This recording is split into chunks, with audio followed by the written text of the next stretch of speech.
बेटी का फर्ज बाप के जम्मे बेटी का फर्ज। अपना विचार यूट्यूब चैनल देखने वाले सारे भाइयों ने बिट्टू मोएगी राम राम। भाई पिछले कई दिनों तक ना एक वीडियो सोशल मीडिया पर बहुत ज़्यादा वायरल हो रही है और बहुत सारे कमेंट आवा है उस पेज पर फेसबुक पर कि भाई ये अंकल जी कहाँ से है, कौन है जो हरियाणवी संस्कृति बचाते ही इतना जोर खोर दम खमला रही है और इतना शानदार गा रही है। दो लाइन मैं भी कहूँगा अंकल जी के बारे में इस चीज़ पर कि बिन गड़वे बिन बंजू गाँव में पूरा तोड़ बैठा रही थी। बिन गड़वे बिन बंजू गाँव में पूरा तोड़ बैठा रही थी। ना कोई साज था ना कोई बाज था, फिर भी पूरी महफिल सजा रही थी और भरी रेल में वे सबका दिल बहला रही थी और राजेश शर्मा गुरु की दयात है लय सुर के मैं गा रही थी। तो अंकल जी हमारे साथ है, आगे अंकल जी ज़्यादा पूछेंगे इसके अंकल जी के बारे में, जीवन के बारे में और कैसे गाने का शौक लगा। तो अंकल जी आज हमारे साथ है। सबसे पहले अंकल जी आपको राम राम और हमारे चैनल में आपका स्वागत है। राम राम जी आपकी तरफ से, और जितने भी चैनल देख रहे हैं सभी को मेरी ओर से हाथ जोड़ के राम राम। बड़ी खुशी हुई कि भाई हमारे गांव बलियाना में पहुंचे। इनका यहाँ पर पहुंचने पर समस्त गांव की तरफ से और मेरी तरफ से और हमारे जो दादा बेसादा कमेटी के प्रधान है भाई बलजीत जी, उनसे भी अभी आपसे बात कराएंगे। तो उनकी तरफ से भी इनका यहाँ पहुँचने पर बहुत बहुत स्वागत है, बहुत बहुत अभिनंदन है इनका। अंकल जी आपको भी राम राम और हमारे चैनल में आपका भी स्वागत है। भाई राम राम, आप हमारे गांव में आए बहुत खुशी हुई।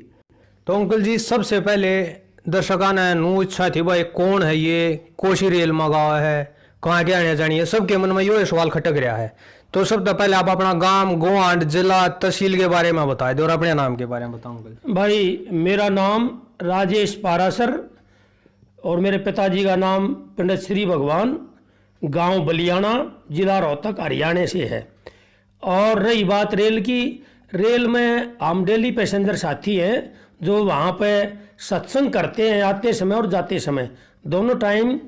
सत्संग का मतलब ये है कि हम सत्संग गणेश वंदना करने के बाद हरियाणवी रागनी पंडित लक्ष्मी चंद की, चौधरी मेहर सिंह जी की, जगन्नाथ जी की, मांगे राम जी, जितने भी कवि हुए हैं हमारे, उनकी बनाई हुई रागनियाँ। और हमारा मेन मकसद ये होता है कि जो हमारी संस्कृति है, हरियाणवी संस्कृति, इसको चालू रखने के लिए, जागृत रखने के लिए हमने एक ये रेल में प्रोग्राम शुरू किया और एक चैनल भी बनाया कि भाई हरियाणवी रागनी स्टेज के नाम से, ताकि लोगों को ये पता चल सके, आज की युवा पीढ़ी को, कि हमारी संस्कृति क्या है और ये कैसे सांग करते थे, कैसे पंडित जियों की बातें हैं, क्योंकि पंडित जी की बातों सत्संग से ही जुड़ी हुई है सारी, हम वही गाते हैं रेल में, अंकल जी यही गाते हैं।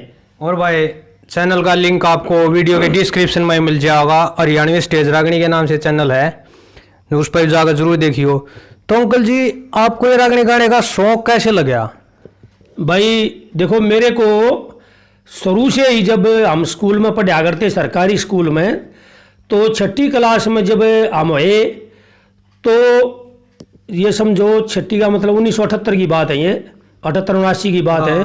तो उसमें जो हुआ करती बाल सभा की घंटी, तो उसमें क्लास इंचार्ज का था भाई कोई कुछ बोलना चाहता हो, कोई चुटकुला सुनाना चाहता हो, कोई कविता कहना चाहता हो, कोई रागनी कहना चाहता हो। तो भाई हमने ये रागनी 2-4 रागनी मुँह जबानी याद करी। फिर हम शुरू में डरे कि भाई कैसे बोला जाएगा स्टेज पर।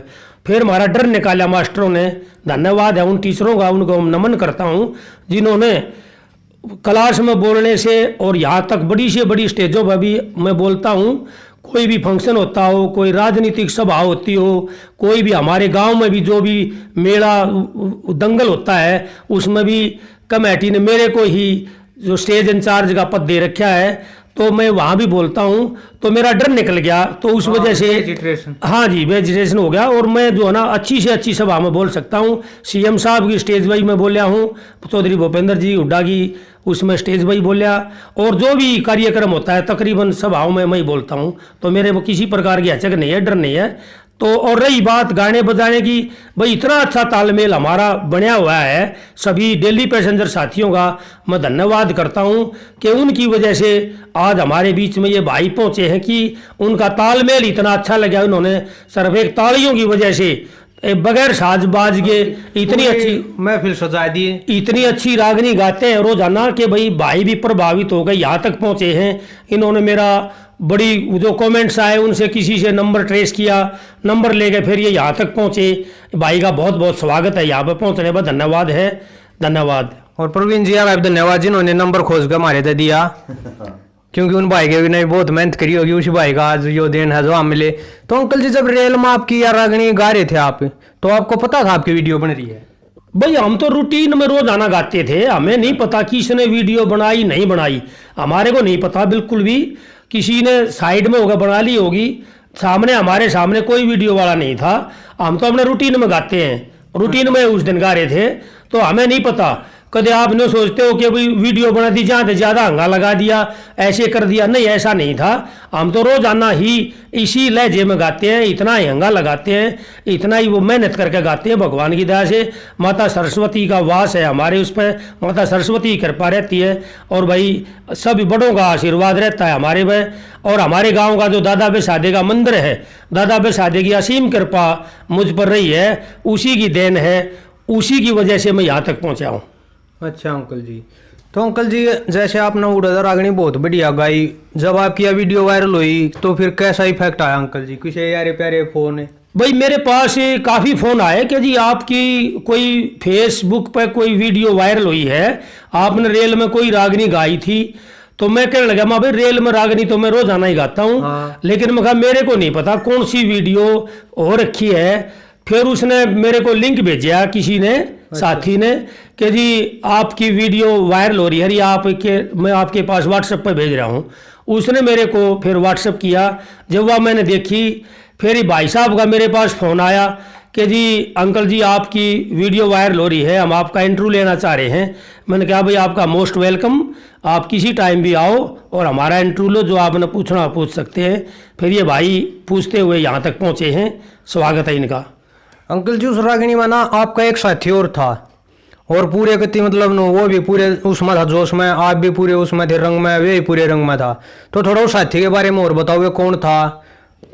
भाई देखो उसके ना तो मेरे को नाम का पता, वैसे हमारा दिल्ली पैसेंजर साथी है। अच्छा। और सतबीर मास्टर जी का वो चेला है, तो वो भी अच्छा गाने वाला है, बहुत ही बढ़िया रागनी गाता है, धार्मिक रागनी गाता है। लेकिन मेरा नाम उससे दिमाग से निकल रहा है अभी, क्या नाम है उसका, लेकिन अच्छा गाने वाला है। गांव का भी मेरे को ध्यान नहीं है, लेकिन वो आगे से ही आता है, रोहतक साइड से ही आगे से।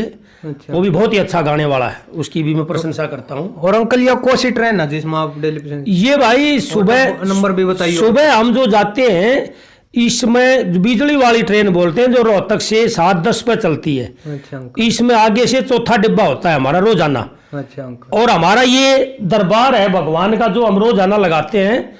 ये दरबार हनुमान जी की तस्वीर है और शेरा वाली माँ की तस्वीर है। रोजाना हम उसमें रेल के कंपार्टमेंट में इसी को लगाते हैं, और जब स्टेशन आता है तो हम इसको उतार लेते हैं, अपने बैग में ही रखता हूँ मैं, अपने पास ही ले जाता हूँ, अपने पास ही लेकर रखता हूँ। ये हमारी दिनचर्या रहती है, आते समय भी जाते। और आते समय जो गाड़ी 3:40 पे पुरानी दिल्ली से चलती है, उसमें पीछे से दूसरा डिब्बा होता है हमारा, उसमें भी रोजाना सत्संग होता है और पंडित जी की बातें होती है। जिस कवि की भी हम गाते हैं, हर एक कवि की कविता उसमें गाते हैं। आप दिल्ली में किस डिपार्टमेंट में सर्विस करो अंकल? मैं दिल्ली में दिल्ली फायर सर्विस में नौकरी करता हूँ, और 96 से ही मेरी ज्वाइनिंग है दिल्ली फायर सर्विस में। मोती नगर फायर स्टेशन पर मैं पोस्टिंग हूँ, और वहीं पर रूटीन बना हुआ है हमारा आने जाने का और सत्संग करने का, वहीं पर नौकरी करते हैं। अंकल देखा जाओ तो देखो आजकल के जो अपने नए रागनी कलाकार है ना, वे भी इतनी डोली को नहीं मारते, अच्छा डोली मारती ना। अरे एक आप थे, आप तालिया पे हथेली बजा कर रागनी गा रहे थे, और बार बार मन में जगह नहीं थी, वह थोड़ी जगह कमी थी, लेकिन आपका मन नौका दले मार डोली। भाई देखो थोड़ी भीड़ तो हो जाती है दर्शकों की, वहां भी इतने उतावले हो जाते हैं, भगत के पंडित जी की बात सुनने के लिए उत्सुक होते हैं। रोजाना जो अच्छी अच्छी बातें उनको सुनने को मिलती है, उनकी सीट भी फिक्स होती है, वही आदमी आगे वही बैठ जाता है जिसकी रोजाना सीट होती है। और कोई एक्स्ट्रा सीट वो आ जाता है आदमी सुनने वाला, तो उसको साइड में बैठा देते हैं। एक 4 वाली सीट पर इतना उत्साह होता है उन दर्शकों में कि 8-8 आदमी बैठ जाते हैं। ऊपर भी जो सीट होती है उस पर भी 4-4, 5-5 आदमी बैठ जाते हैं। इतनी भीड़ हो जाती है गाड़ी में कि हमें सफर का पता ही नहीं चलता कि अभी कितनी भीड़ है और कैसे टाइम पास हुआ हमारा। अंकल जी गाने का शौक होकर, क्योंकि कोई वो एक आम आदमी नहीं गा सकता इसने रंग मा करूं, मतलब यानी शौक तो आपको पहले था, तो कभी वो गाने का शौक लग गया और आपने कभी कोई स्टेज प्रोग्राम भी कराया या बस अपना नुआ शौक किया गाया? भाई देखिए शुरू से ही शौक था, ये मैंने आपको बताया। और मेरे जो गुरुजी हैं वो पंडित तुलेराम जी, जो पंडित लक्ष्मी चंद के सुपुत्र, अब वो इस पृथ्वी पर नहीं है, स्वर्गीय श्री तुलेराम जी मेरे गुरुजी थे। और मैंने उनके पास रह के थोड़े दिन मैं रहा, सांग में तो मैं नहीं रहा, लेकिन वहाँ उनके साज बाज में रागनी गाई, जैसे सांग शुरू करने से पहले जो गाते हैं उठ के, तो वहाँ भी मैंने दतोड़ गांव में भी काफ़ी बार गया और झांवगी जी में भी गया। जहाँ पर भी पता लगा कि पंडित तुलेराम जी का सांग आया हुआ है तो मैं वहीं पहुँचा, मैंने 1-2 रागनी सुनाई वहाँ। फिर मेरे दिमाग में ये आई कि भाई मैंने गुरु जी को ही गुरु जी मानना है, पंडित तुलेराम जी को ही गुरु जी मानना है। तो मैंने गुरु जी के चरण लिए, मैं कहने लगा माँ जी मैंने आपको गुरु मानना है। वो कहने लगे भाई ऐसे नहीं, आप रागनी गा के दिखाओ, बढ़िया रागनी गाओगे तो आपको मैं शिष्य बनाऊंगा, वरना नहीं। तो मैंने वो रागनी गाई, उन्होंने मेरे को रिजेक्ट कर दिया। सच्चाई तो ये है। दतोड़ गांव में बोला भाई अभी जो ना अभी आप में कमी है। तो फिर कुछ दिन के बाद हमारे गांव में सांग आया तुलेराम जी का। अच्छा अंकल जी, काफी साल हो गए उन बातों को, शायद 30 साल से भी ज्यादा हो गए हों। तो जब मैं फिर स्टेज पर पहुंचा तुलेराम जी के मिलने के लिए, माँ गुरु जी मैंने आपको गुरु जी मानना है, मैं मिठाई का डिब्बा भी ले गया और उनका जो होता है दक्षिणा पगड़ी वगैरह वो भी ले गया। फिर मैंने उनको सुबह सौंपी, उन्होंने फिर मेरे सर पर हाथ रख दिया कि भाई ठीक है मैंने अपना शिष्य तुम्हारे को मान लिया है, ठीक है। उन्होंने जब सर पर हाथ धरा था तो उस दिन से मेरे को काफ़ी लगन होगी। तो गाने बजाने में, वैसे मैं गाता हूँ गढ़वे बेंजू में, गढ़वे बेंजू की हमारी एक पार्टी भी है। अच्छा अंकल, तो वो संगीत पार्टी बलियाना के नाम से है। और जो हमारा मंदिर है दादा बेसादा कमेटी का, तो उसमें हमारी पार्टी का काफ़ी योगदान रहा है, क्योंकि हर 14 को हम प्रोग्राम किया करते। तो जो हवन होता है हमारी 14 के दिन, अच्छा अंकल, साल में 12-14 आती हैं, प्रधान जी भी यहाँ बैठे हैं। तो उसमें हवन होता है सुबह, और देसी घी का भंडारा लगता है, वहाँ प्रसाद बांटते हैं। तो उसमें शाम को जब हमारा प्रोग्राम होता है तो उसमें सभी साजंदे जो भी पैसे वहाँ आते हैं, तो हमने मंदिर में ही दक्षिणा दी है वहाँ। अच्छा। जितने भी पैसे आए तो हमने आज तक भी वो टोटल राशि शायद 71,000 रुपये की राशि इकट्ठी हुई अब तक। अच्छा। वो हमने मंदिर में, एक मंदिर कमेटी में दे रखी है, जिस पर हमारा संगीत पार्टी के नाम से नाम भी है वहाँ। अच्छा। और हमने दादा बेसादी की कृपा से यहीं तक पहुँचे हैं, इन्हीं की कृपा है हमारे में। अच्छा, कदे अंकल मान लिया आपने कोई बुलाना चाहो प्रोग्राम में रागनिया के मैया, तो किस तरह संपर्क रहे और कोई चार्ज? भाई ऐसा है, देखो मैं पेशेवर गायक नहीं हूँ। ये जो और गाने वाले हैं भाई, ये तो कोई 11,000 लेता है, कोई 21,000 लेता है, अलग अलग कोई 51,000 लेता है। वो हमारी कोई फीस नहीं है, हम तो निःशुल्क सेवा करते हैं। हाँ ये जरूर है कि जो भी भाई जो साजंदे हैं बजाने वाले, वो अपने दिहाड़ी जरूर लेते हैं। वो जो 2,000-3,000 रुपये जितनी भी उनकी चार्जिंग, जैसे ट्रैवलिंग अलाउंस वो व्हीकल करके ले जाते हैं, तो उसका खर्चा तो जरूर ले लेते हैं, बाकी और कोई चार्जेज नहीं है। हम फ्री सेवा करेंगे। जो भी भाई हमसे संपर्क करना चाहे, प्रोग्राम करवाना चाहे, सत्संग करवाना चाहे, रागनी प्रोग्राम करवाना चाहे, उसके लिए हम आधी रात को तैयार हैं। तो कोई भी भाई बुला सकता है। मैं अपना मोबाइल नंबर भी दे दूंगा आपको। वैसे पेशेवर गायक नहीं हूँ मैं, ये मैं अभी कह रहा हूँ। और बाकी अंकल जी कम भी ना, यह भी आपने देख ली होगी। चलो वो तो आप लोगों का भाई बड़ा ही ये तारीफ की बात है, आप लोग बड़पन है आप लोगों का जो इतनी प्रशंसा कर रहे हो। मैं इस प्रशंसा के काबिल भी नहीं हूँ, लेकिन अंकल से भी तो हो रही है। लेकिन चलो आप लोगों का प्यार है, जो आपने इतना प्यार दिया, इतनी इज्जत दी मेरे को। ये आपके चैनल का जो चैनल है आपका अपना विचार चैनल है भाई का ये। तो मैं सभी से यही प्रार्थना करूंगा कि आप सभी इस चैनल को, अपने विचार चैनल को ज़्यादा से ज़्यादा सब्सक्राइब करें और भाई इसको ज़्यादा से ज़्यादा कमेंट्स दें, भाई का चैनल को ज़्यादा से ज़्यादा मजबूती दें और इसको वायरल करें। अंकल जी आपको भी राम राम और हमारे चैनल में आपका भी स्वागत है। भाई राम राम, आप हमारे गांव में आए, बहुत खुशी हुई। भाई मैं भी काफ़ी दिनों से 2006 से मंदिर कमेटी से जुड़ा हुआ हूँ। 2006 में कमेटी बनी थी मंदिर की, 3 साल में सचिव रहा, उसके बाद 2009 से उस कमेटी का प्रधान हूँ। और भाई मंदिर में भी हम बहुत बढ़िया काम करते हैं, वहाँ भी गाना बजाना होता रहता है, मेला लगता है साल में, उस पर भी भाई बाहर से भी साधु महात्मा आते हैं, कृष्णनाथ जी आओ हैं, बाहर अपनी जमात आवे है, उनकी सेवा करा। हाँ भाई भंडारा लगता है, कुश्ती दंगल होता है। और अंकल जी आपका क्या कहना है, क्योंकि आप अंकल जी तो सीनियर भी हो और आप बचपन से ही देख रहे होगे अंकल जी को गाते हुए, अंकल जी का बचपना, तो आप क्या कहोगे अंकल जी के बारे में?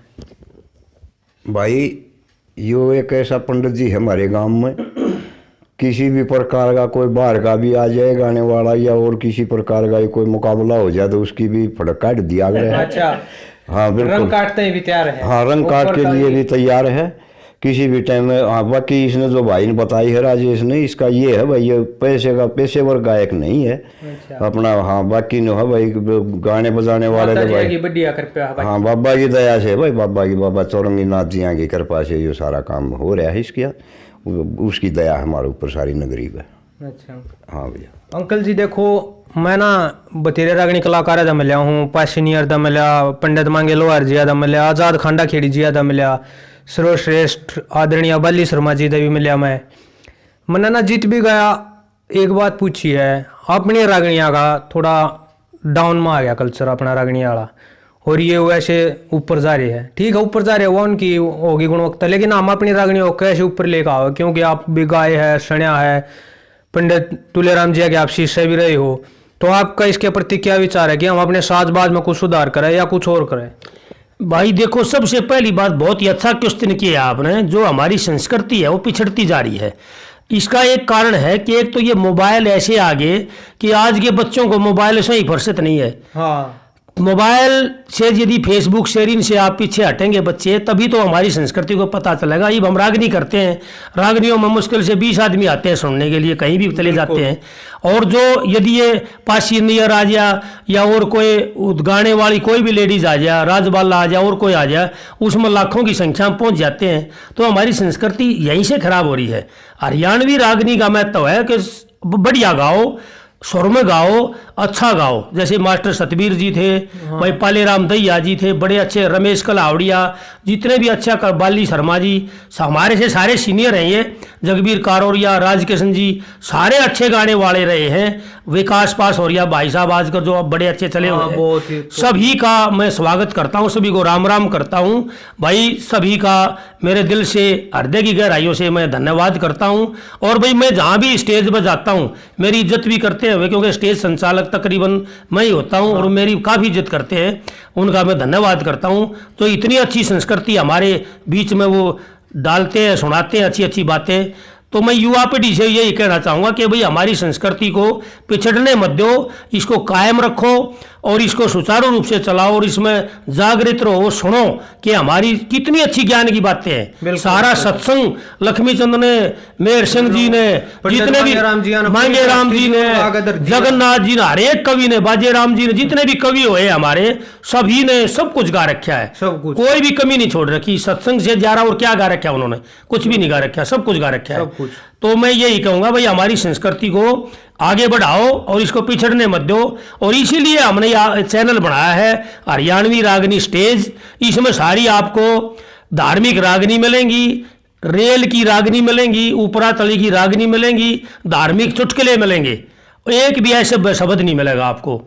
तो मैं आप सभी का फिर से स्वागत करता हूं, धन्यवाद करता हूं। जो आप सभी देखने वाले सभी भाइयों को दोबारा से राम राम करता हूं और भाई का मैं फिर से धन्यवाद करता हूं कि ये यहाँ पर पहुँचे हैं। इनका समस्त गांव की तरफ से, भाई बलजीत जी की तरफ से और सभी गांव की तरफ से भाई का यहाँ पर पहुँचने पर बड़ा बड़ा स्वागत है, धन्यवाद है, धन्यवाद। अंकल जी एक लास्ट सवाल, रागिणी की कोई 2 लाइन तक सुनाई दो अंकल।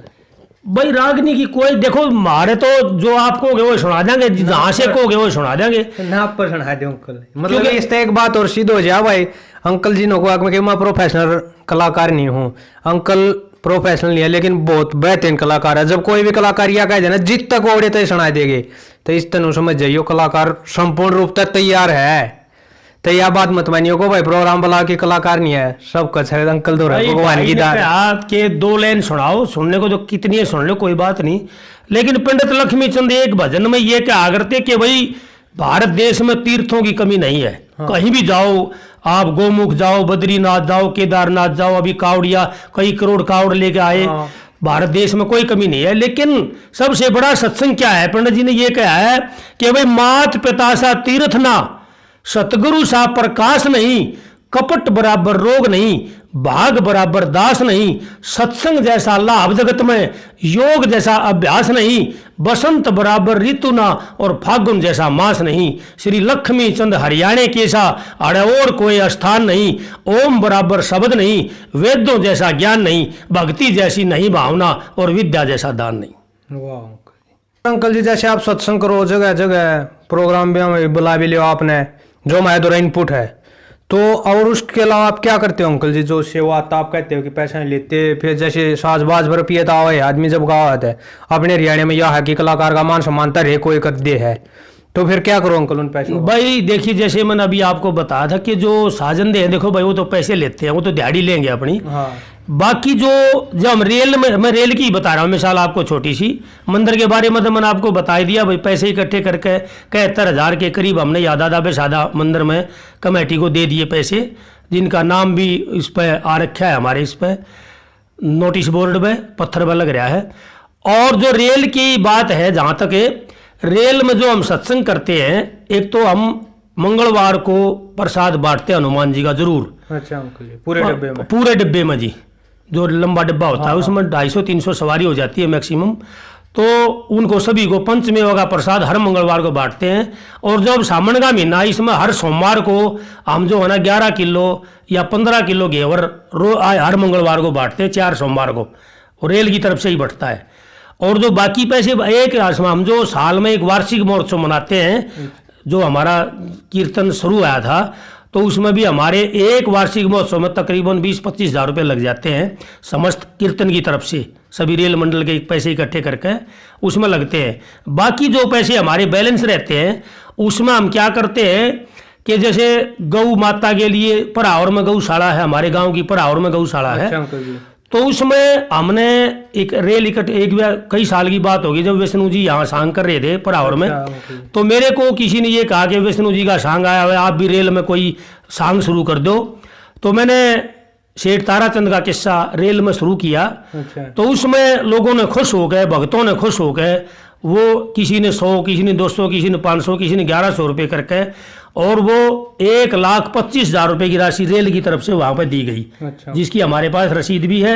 आप परावर गौशाला में भी प्रधान नरेश जी से बात कर सकते हो इसके बारे में। नहीं फिर भी अपनी तहकीकात के लिए भाई रेल सत्संग मंडल का अभी 1 हफ्ता पहले भी 41,000 रुपये हमारे पास डिमांड आई थी कि चारे की अब की बार कमी है परावर में, तो हमने 41,000 रुपये की राशि इकट्ठी करके और 1 हफ्ता पहले हमने गौशाला में भेजी है। और इसी तरह कलावड़ गौशाला है बाबा टहलनाथ जी की, तो इसमें भी रेल मंडल ने 1,11,000 रुपये का योगदान दिया था पीछे रागनी कंपटीशन में। विकास पास और या नहीं चमोला बोला था वहाँ। अच्छा। और पार्टियों के हमने अलग दिए थे पैसे, जो पार्टी गाने वाली आ रही थी। बाकी ये 1,11,000 रुपये गौ माता के लिए दिए थे। तो इस और किसी गरीब लड़की की शादी आती है तो उसमें भी हमारा सत्संग मंडल 1,100 रुपये 2,100 रुपये जिस हिसाब से भी पैसे होते हैं योगदान देते हैं जी हम अपनी तरफ से, जो भी हमसे बन पाता है। तो यह भी एक अच्छी बात है। देखो भाई समाज के लिए बहुत कुछ हो जाए, छोटी छोटी चीज़ें थोड़े थोड़े सहयोग तो बहुत बड़ा सहयोग हो जाए ये।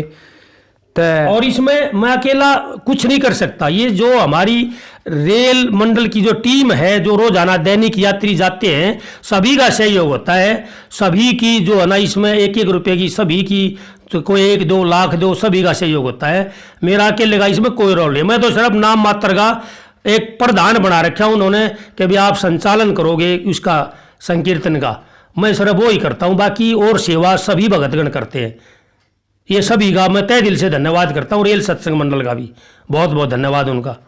तो ये थे हमारे साथ भाई अंकल जी जिनकी रेल में वायरल वीडियो हुई थी, गांव बोर बलियाने से, बलियाना गांव अंकल जी का जिला रोहतक है। आपकी डिमांड पर इंट्रो कराया, आगे जिसका इंट्रो करना है उसके बारे में बता दियो। तब तक के लिए जय हिंद, जय भारत, जय हरियाणा, जय हरियाणा। बोलो दादा बेसादे की जय।